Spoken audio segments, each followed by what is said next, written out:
Hello my dear friends, you're on the Military Summary channel, and today we will discuss the situation in Ukraine on the 2nd of December.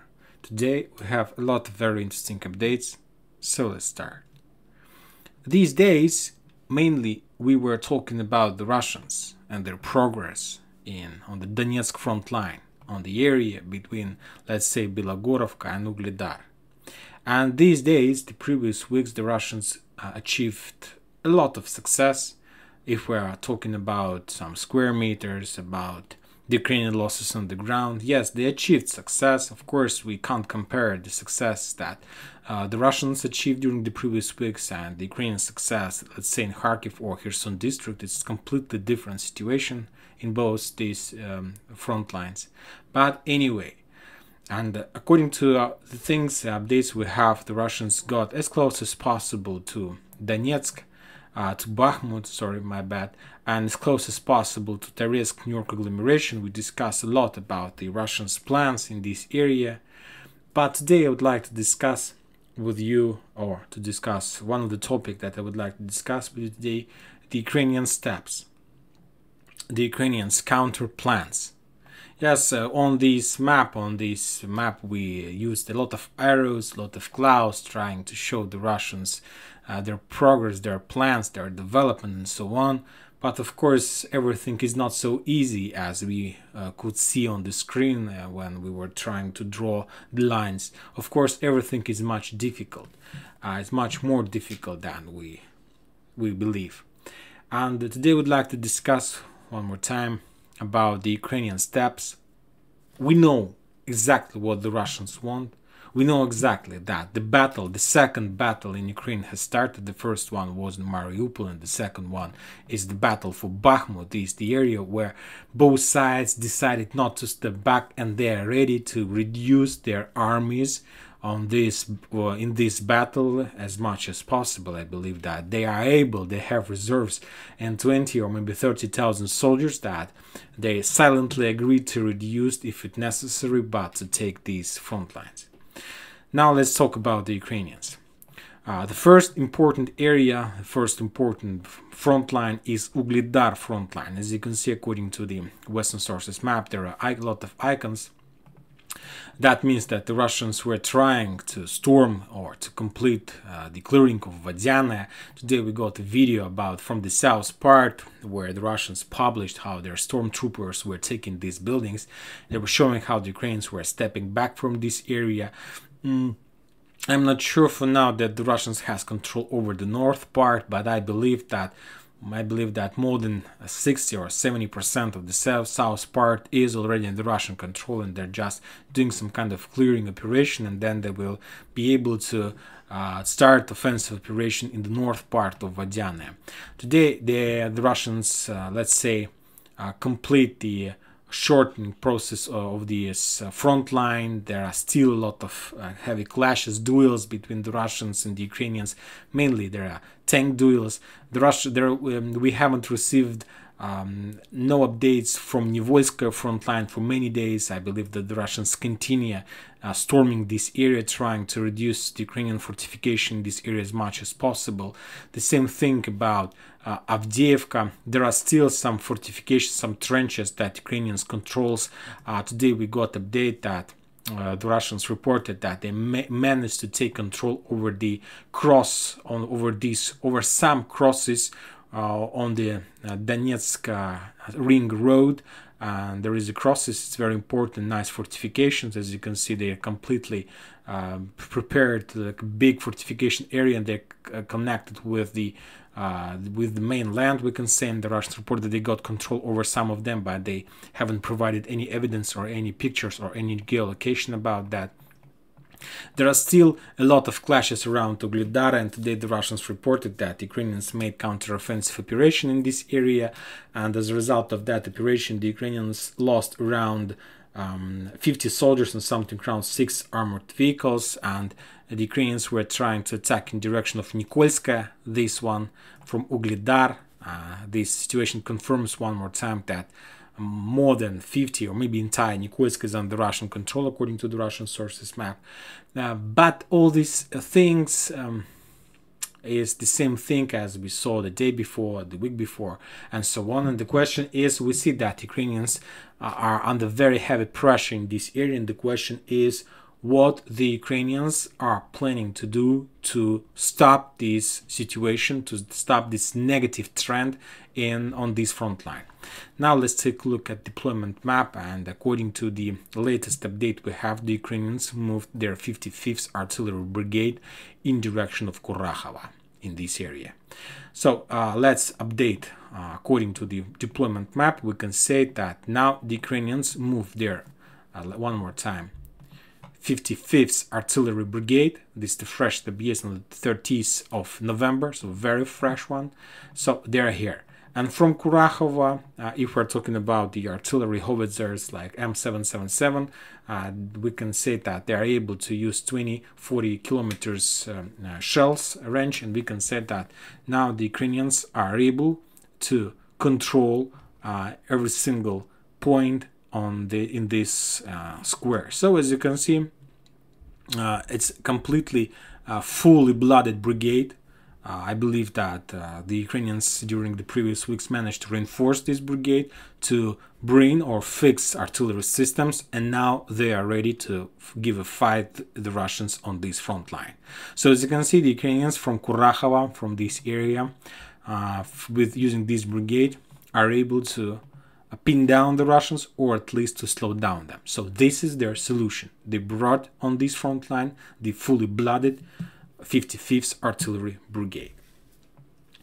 Now we are moving to Donetsk front line, and this is let's just split these territories. This is South Donetsk front line, and now we're going to Donetsk front line that started somewhere at Avdiivka and ends on Solidar. The situation that on the north from Solidar is Liman front line.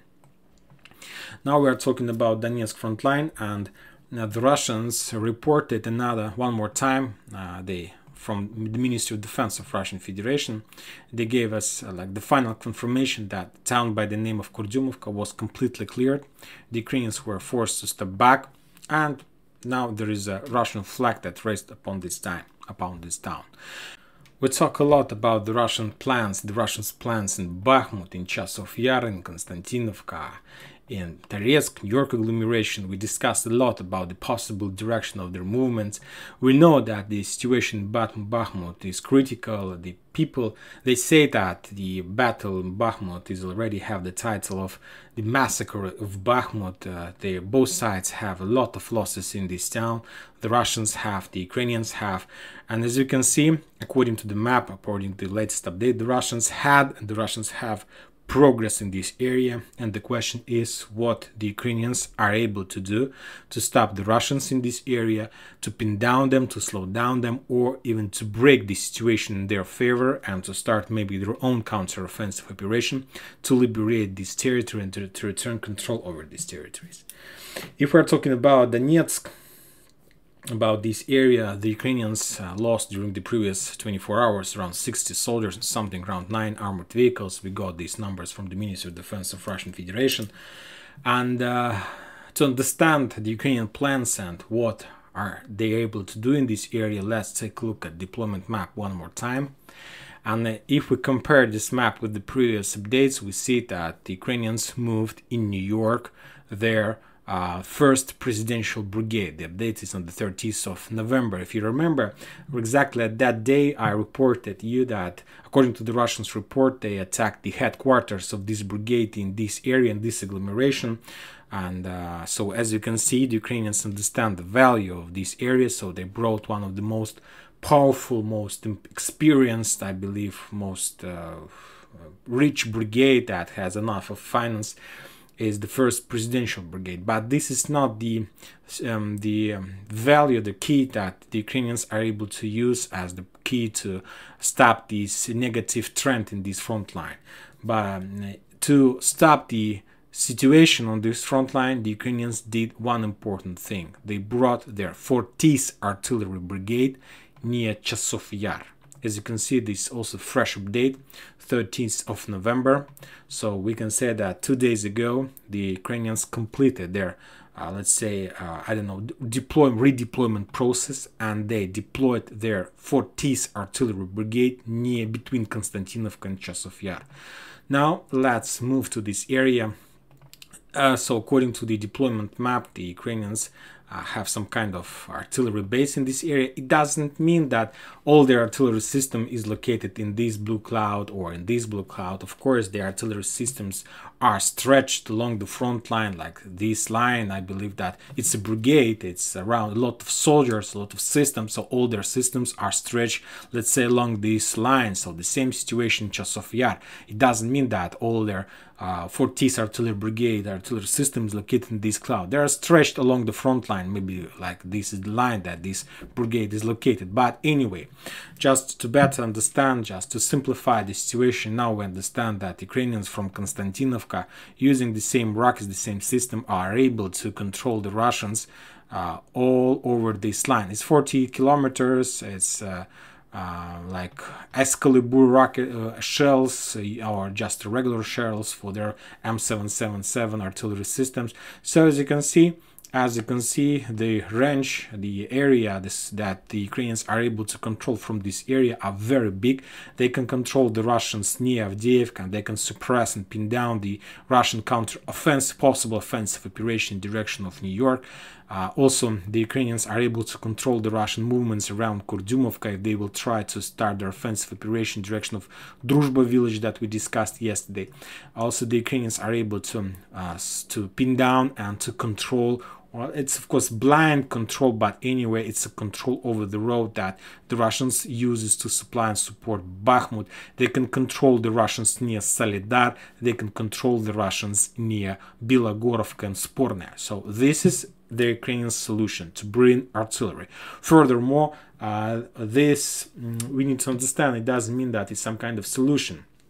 The Ukrainians have a lack of artillery system, lack of ammo, shells, and the thing is that they move the best artillery brigades on the front line, means that they are ready to give a fight, they're ready to give a battle, and they're ready to lose the artillery brigades, because anyway, now there are artillery duels along the front lines near Bakhmut, near Donetsk, and the Ukrainians and the Russians loses artillery systems. But if we're talking about the Russians, of course, for them to lose artillery system is a problem, but it's not a big deal, because they are able to bring more. They can produce the shells. They don't have problems with logistic. It's like Ukraine. It's like on the ground to use railroad, and they will bring enough as it possible. These days they produce more, but if we're talking about the Ukrainians, they don't have plants or factories that they can use to produce shells or ammo. They need to bring them, but nobody knows where they bring them, using like from Europe, from the United States of America. So for them, this is a problem, and we see that they are ready to use these artillery systems because they're very close to the front line, very close to the battle line, and they will lose these systems, but they don't have any other options. If they lose artillery duel in Donetsk, let's say Marinka area, Kurakhov area, if they lose artillery duel in Chasov Yar, they will lose this entire sector, this entire front line, because who win artillery duel on this front line, this party is going to win the entire battle for Bakhmut, or the Bakhmut massacre. Now we are moving to Liman front line. Today we got a lot of very interesting update from this situation. The Ukrainians were planning to prepare some kind of silent attack, I don't know, to attack this town like Zhitlovka that located on the north from Kremenaya, to cut the road. They prepared like 2 or 3 powerful fists to do this, but they were spotted by the Russians, and the Russians started their artillery attack in this area, and as a result of that attack, the Ukrainians lost around 100 soldiers and something around 6 armored vehicles. Around 11 soldiers were got by the Russians. They were like captured, and there are 11 prisoners of war. So that was a local, small but complete defeat on this front line, and the Ukrainians were forced to step back. Another important updates are coming from Kupiansk front line. As you can see, the Russian source map has been updated. Now the Russians shows that at least 66% of Novosibirsk is under their control. They have some bridgehead on the Ukrainian side of the railroad rocade, and I believe that these days the Russians will complete clearing of this town. Now the main Ukrainian base is located on the line Kotlarovka-Berestovaya. And the Russians reported that as a result of heavy clashes on the line between Kotlarovka and Berestovaya, the Ukraine lost around 50 soldiers and something around 8 armored vehicles. So we see that day by day the Ukrainians loses their initiative, they loses their, I don't know, everything that they achieved during the previous months. They're losing their territory, they're losing their spirit, they're losing their initiative. And very slowly, but day by day, the Russians got more and more pressure, more initiative, more power, I don't know, better spirit and so on. And sooner or later, the Russians will be ready to start the counter-offensive operation and to push the Ukrainians back. But for now, if we're talking about Kupiansk front line, about this area, I believe that 99% of Russian military experts said that the Ukrainians still have initiative here and still the favor is on their side. And we can see that anyway, the Ukrainians have some progress. They're getting closer and closer to this road. They're fighting along the road, and there is a very high risk that even no matter the losses, the Ukrainians do have possibilities to break the situation finally and to, let's say, to start the battle for Svatova. They stuck and they're losing their initiative, and the question is what the Ukrainians are able to do on this front line to break the situation, to make final point in this situation and to win the battle for the north of LPR. What to do in this situation, and even if the Ukrainians are not able to win, what to do if the Russians started their counter-offensive operation, what to do to stop them and not to allow the Russians to start developing of their of progress from their side. And for these purposes, let's take a look at deployment map one more time. And we're going to see that the Ukrainians moved their 45th Artillery Brigade on the line near Barova, on this side of Oskola River. They moved their artillery as close as possible to the front line as well. And let's update the Western Sources map just to understand the area of disposition of that brigade. If we take a look at the map of disposition, they located their brigade, according to this map, somewhere a little bit to the east from Barova or Skol. And this is town Barova, so we understand that according to the map of disposition, the main artillery brigade forces, 45th, is located somewhere here. And if we build the same arrows from this area, we see that Ukrainians from this area are able to control completely everything. And now they are ready to finish the battle for the north of LPR. As you can see, this is not like something like, I don't know, all these three things, all these three updates are tightly connected to each other. You see that Ukrainians prepared something. They have a plan, and it's a very risky plan. I believe that the Russians see everything, and I believe that this is the reason why the Russians stopped using their artillery and shelling and missiles. They stopped shelling Ukraine. They believe and they try to accumulate and to save as much as possible, because they understand that Ukrainians moved 3 artillery brigades very close to the front line, and that Ukrainians are planning to do something, and they have forces and power to do this. So that's why the Russians saved their missiles. And believe me, something is going to happen the next day. According to this configuration, according to the latest update, I see that something huge is going to happen. From both sides, nobody is going to give up, nobody is going to step back, and everybody, both sides, are ready to risk. But we understand that just one party is going to win. There would be no, I don't know, withdrawal or something like this. Somebody is going to win. And that's it. That's all about the updates on the ground. Not the important updates are coming from Ukraine, and it's not related to the situation on the ground, to the clashes and progress or something like this, but it's tightly connected with the situation in Ukraine and with the Russians and so on. As you can see, as you know, there are a lot of religions in the world, and if we're talking about Russia, Belarus, Ukraine, and many other countries, they are Orthodox countries. They believe in Christ, and it's Orthodox. And before 2014, all these Orthodox of each country, the Orthodox Belarus religion, the Ukraine Orthodox, the Russian Orthodox, they were controlled from one place, from Moscow. But after 2014, the Ukrainians decided to split and cut the religion, and they created their own Ukrainian Orthodox religion. But the thing is that there was like 50-50. 50% of population were going to Ukrainian Orthodox, 50% to the Russian Orthodox Church. And these days, the Ukrainians started some kind of process. They decided to not to allow the Russian Orthodox Church to work in Russia. So there are a lot of problems. There are a lot of bad things that happens with the priest.